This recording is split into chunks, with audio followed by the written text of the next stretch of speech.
What if you were told that Prithviraj Chauhan had killed Muhammad Ghori, contrary to what you read in your history textbooks?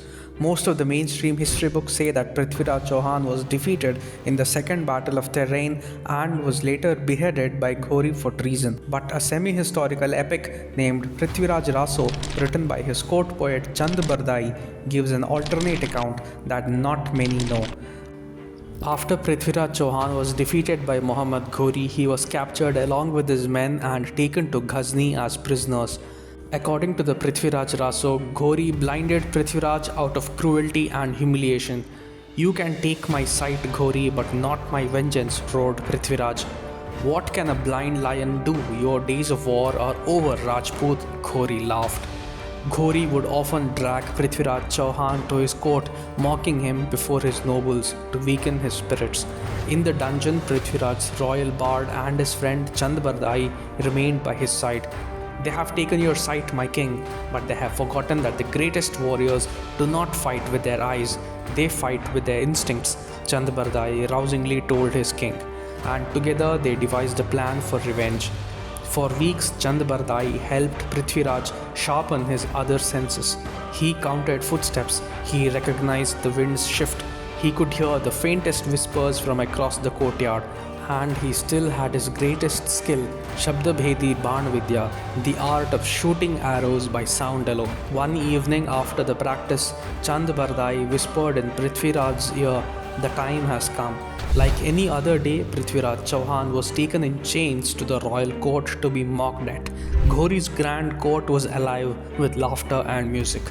On the Sultan's throne, Muhammad Ghori reclined, sipping wine, basking in his own glory. Before him, Prithviraj Chauhan stood, blind, silent, and waiting. "Even now you stand like a king. Foolish. Perhaps we should see if your famous archery skills are still intact," Ghori smirked. Chand Bardai stepped forward, bowing low. "O Sultan, my lord may have lost his sight, but not his skill. If you permit him, he shall demonstrate." The court roared with laughter. "Very well, give him a bow and an arrow. Let us see this miracle," said Ghori. A guard placed the bow in Prithviraj's hands. His fingers closed around it, steady, firm, familiar. A single arrow was given to him. He ran his fingers along its length, feeling the weight, measuring the wind. The hall fell silent. Chand Bardai stepped closer and in a low, rhythmic voice recited, "4 bamboo lengths, 24 yards, and 8 fingers away. There sits the Sultan. Do not miss Chauhan." Prithviraj turned toward Ghori's voice. His fingers pulled the bowstring back, the wood creaking under the tension, and whoosh! The arrow flew like lightning and thwack! The arrow pierced Ghori's throat, sinking deep into his flesh. The court erupted into pandemonium. Guards rushed toward Prithviraj and Chand Bardai. "A Rajput does not die at the hands of his enemy," Prithviraj whispered. With a final breath, he unsheathed his dagger and drove it into his own heart.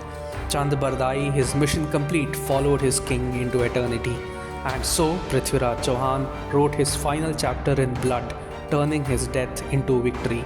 This legendary tale of Prithviraj may not be found in our history books, but his unwavering bravery lives on in the folklore of Rajasthan and within the heart of every Rajput family. Long live Prithviraj Chauhan, the king who never bowed.